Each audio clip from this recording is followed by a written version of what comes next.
नमस्कार दोस्तों, स्वागत है आप सभी का इन्फॉर्मेटिव इंस्टीट्यूट में। दोस्तों, आप सभी को पता है इन्फॉर्मेटिव इंस्टीट्यूट भारत का एकमात्र पहला इंस्टीट्यूट है जो विभागीय परीक्षाओं की प्रिपरेशन ऑनलाइन तरीके से करवाता है। तो इसमें आप सभी का बहुत बहुत स्वागत है।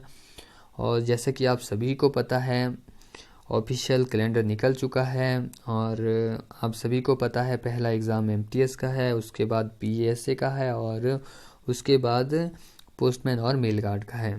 तो अब प्रिपरेशन का समय आ चुका है और बहुत जल्द हम एमटीएस को क्रैक करने के लिए बैच लॉन्च कर रहे हैं। तो आप में से बहुत से इच्छुक हैं तो आप सब इजीली ज्वाइन हो सकते हैं हमारे साथ।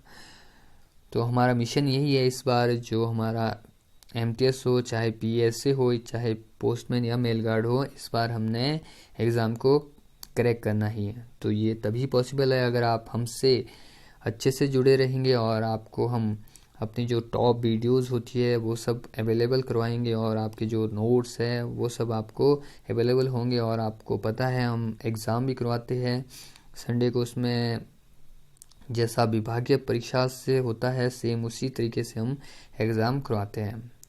तो आई होप आप सब ज्वाइन ज़रूर करेंगे।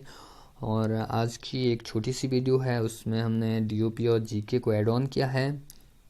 तो ऐसी अच्छी वीडियो को देखने के लिए आप हमारे साथ जुड़ सकते हैं। तो चलते हैं दोस्तों फर्स्ट क्वेश्चन की ओर। तो दोस्तों पहला क्वेश्चन इस प्रकार से है, how many types of post office are there in department of post. डाक विभाग में कितने प्रकार के डाकघर हैं। तो यहाँ पे आप देख रहे हैं हमने क्वेश्चन हिंदी और इंग्लिश दोनों लैंग्वेज में अवेलेबल होंगे और सभी क्वेश्चन एमसीक्यूज फॉर्म में है। तो आप चाहो तो साथ साथ इसके आंसर भी दे सकते हो। और अगर आपको लग रहा है हम तेज़ चल रहे हैं तो दोस्तों आप वीडियो को पॉज करिएगा और साथ साथ इसके आंसर भी देते रहिएगा।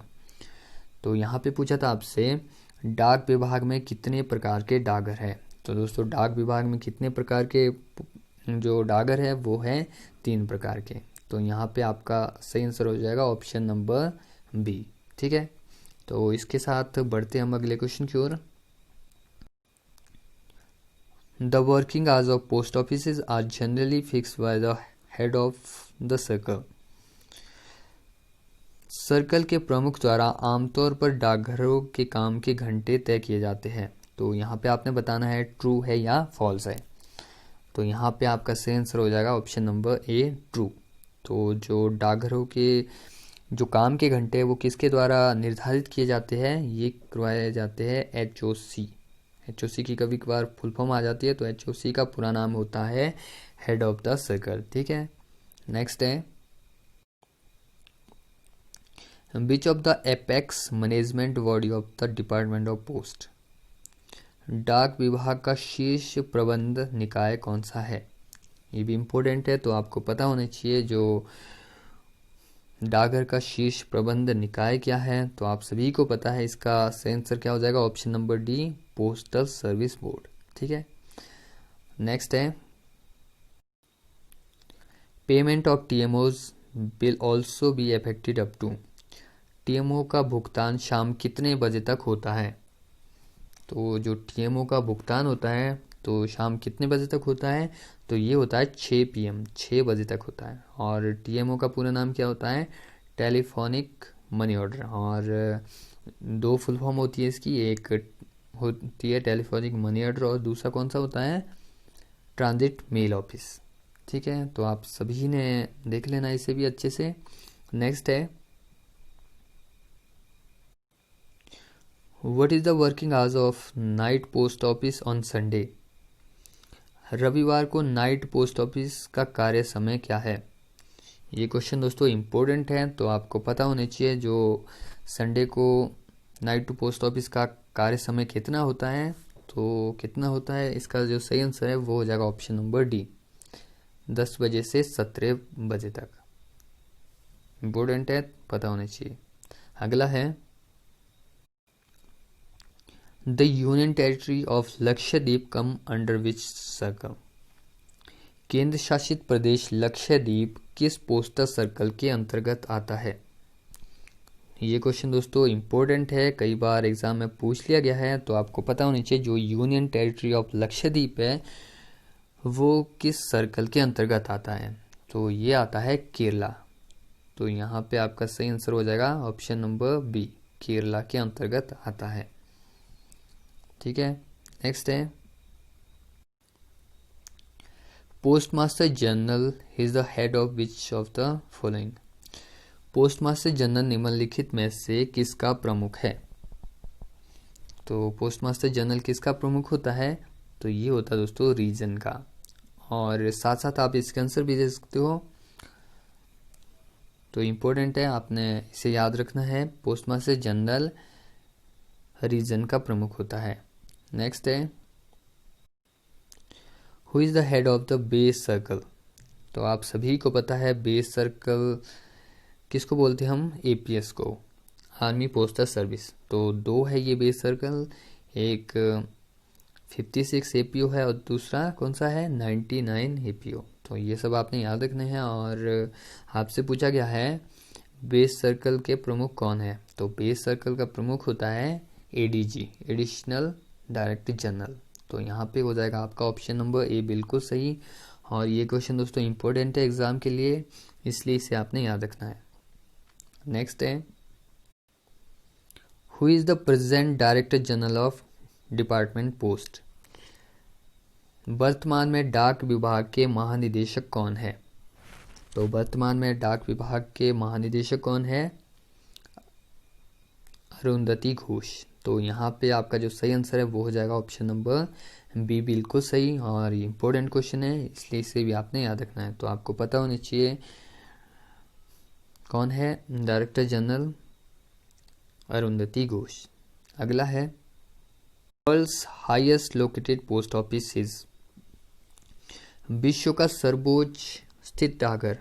तो विश्व का सबसे ऊंचा डाकघर कौन सा है? तो सबसे ऊंचा डाकघर है हिक्किम। ये क्वेश्चन भी इम्पोर्टेंट एग्जाम के लिए। तो सबसे ऊंचा डाकघर हिक्किम है। ये दोस्तों कहाँ पर है? क्वेश्चन ये भी आ सकता है, विश्व का सबसे ऊंचा डाकघर हिक्किम किस राज्य में है? तो दोस्तों ये हिमाचल प्रदेश में है। ये भी आपने याद रखना है, इम्पोर्टेंट क्वेश्चन है ये भी। नेक्स्ट है इसके बाद postal life insurance was introduced on. डाक जीवन बीमा कब शुरू किया गया था?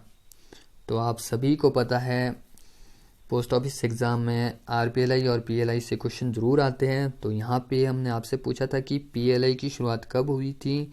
तो पीएलआई की शुरुआत हुई थी 1 फरवरी 1884 में। तो ऑप्शन नंबर ए आपका बिल्कुल सही हो जाएगा। और आपके लिए क्वेश्चन है आरपीएलआई की शुरुआत कब हुई थी? इसका आंसर आपने कमेंट बॉक्स के माध्यम से देना है। इसके बाद चलते हैं हम अगले क्वेश्चन की ओर। Who is the secretary of department of post and chairperson postal service board. कौन डाक विभाग के सचिव और प्रधान सेवा बोर्ड के अध्यक्ष है? तो ये भी आपको पता होना चाहिए। तो इसके अध्यक्ष कौन है? पीके बिसोई। तो यहाँ पे आपका जो सही आंसर है वो हो जाएगा ऑप्शन नंबर सी बिल्कुल सही। नेक्स्ट है department of post was founded by which of the following. डाक विभाग निम्नलिखित में से किसके द्वारा स्थापित किया गया था? ये क्वेश्चन भी इम्पोर्टेंट है, तो आपको पता होना चाहिए डाक विभाग निम्नलिखित में से किसके द्वारा स्थापित किया गया था? तो ये किया गया था लॉर्ड डलहौजी के द्वारा।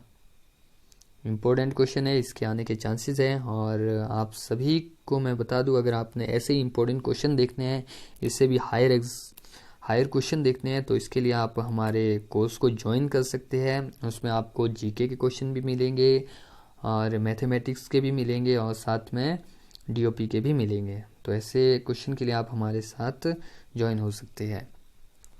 चलते अब नेक्स्ट क्वेश्चन की ओर। If cashback is present inside registered bag, then it is denoted by। यदि कैश बैग रजिस्टर बैग के अंदर मौजूद है तो इसे किस चिन्ह के द्वारा चिन्हित किया जाएगा? ये क्वेश्चन दोस्तों इम्पोर्टेंट है।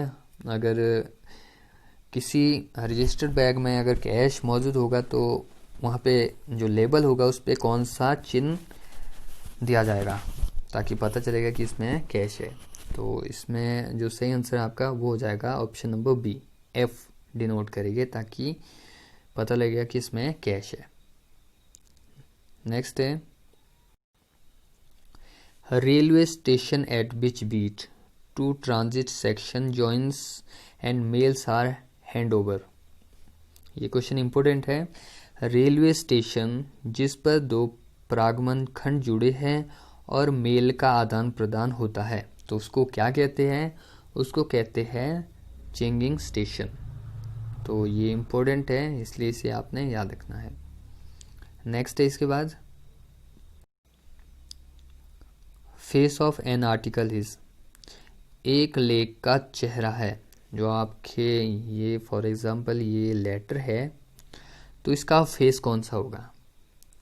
फ्रंट साइड होगा या एड्रेस साइड होगा या बैक साइड होगा? तो कौन सा होगा? जहाँ पे एड्रेस होगा, सेंडर का एड्रेस होगा और प्राप्त करने का एड्रेस होगा, तो वो उसको बोलते हैं एड्रेस साइड। तो ये होता है face of article, address side को बोलते हैं। तो ये थे दोस्तों डीओपी से रिलेटेड क्वेश्चन। इसके बाद चलते हम जीके के क्वेश्चन को देखते हैं। संपत्ति के अधिकार को किस संविधान संशोधन के द्वारा हटा दिया गया है? By which constitution amendment to right to property has been removed. ये क्वेश्चन इंपॉर्टेंट है, तो आपको पता होना चाहिए जो संपत्ति का अधिकार था उसको कौन से कॉन्स्टिट्यूशन अमेंडमेंट के द्वारा हटा दिया गया है। तो ये हटा दिया गया है 44th। तो जो 44वां संशोधन हुआ था उसमें संपत्ति के अधिकार को हटा दिया गया था। अगला है इसके बाद, संविधान सभा ने राष्ट्रगान को कब स्वीकार किया? When did the Constitution Assembly accept the national anthem? ये भी इम्पोर्टेंट है, तो आपको पता होना चाहिए संविधान सभा ने राष्ट्रगान को कब स्वीकार किया। तो ये किया था 24 जनवरी 1950 को। और राष्ट्रगान किसके द्वारा लिखा गया? तो ये लिखा गया था रविंद्रनाथ टैगोर के द्वारा। और साथ में कौन से देश के लिए लिखा था? बांग्लादेश के लिए, और इनके द्वारा ही बांग्लादेश के लिए लिखा गया था। और जो हमारा नेशनल एंथम है, इसको गाने में कितना समय लगता है? तो इसको गाने में लगते हैं 52 सेकंड। और रविंद्रनाथ टैगोर पहले भारतीय जिनको नोबेल पुरस्कार से सम्मानित किया गया था। तो ये सब क्वेश्चन इंपॉर्टेंट है एग्जाम के लिए, तो इसे आपने देख लेने हैं। नेक्स्ट है इसके बाद, भारतीय संविधान को किस दिन से पूर्णतः लागू हुआ था? तो from which day Indian constitution was fully implemented.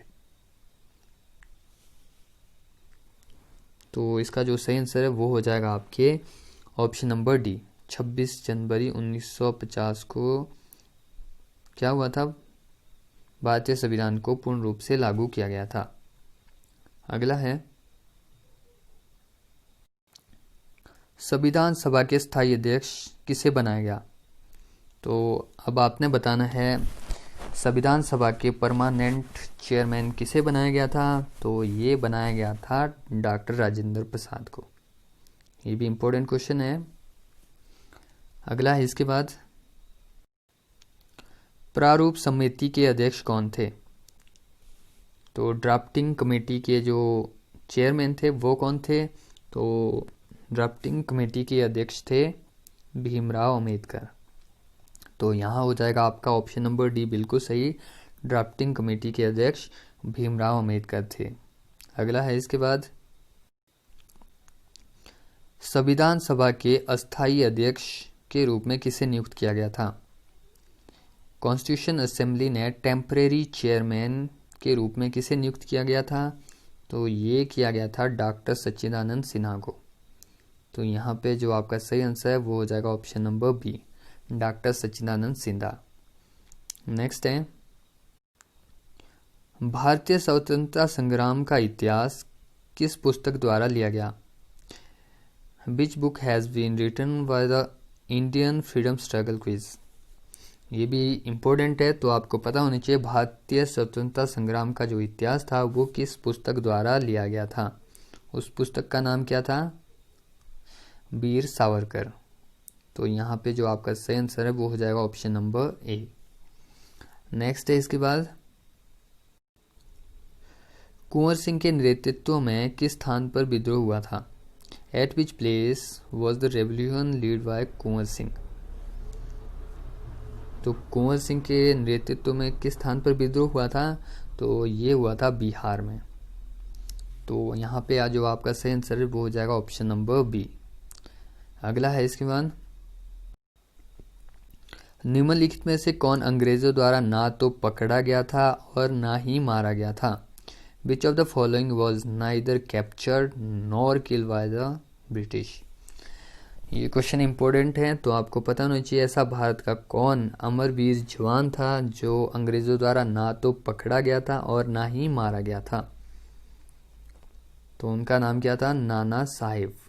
ना तो ये अंग्रेजों द्वारा पकड़े गए थे और ना ही इन्हें मारा गया था। तो दोस्तों ये थे top important question. I hope सभी क्वेश्चन आपको अच्छे लगे होंगे। अगर आपको ऐसे ही अच्छे क्वेश्चन चाहिए तो आप हमारे कोर्स को ले सकते हैं।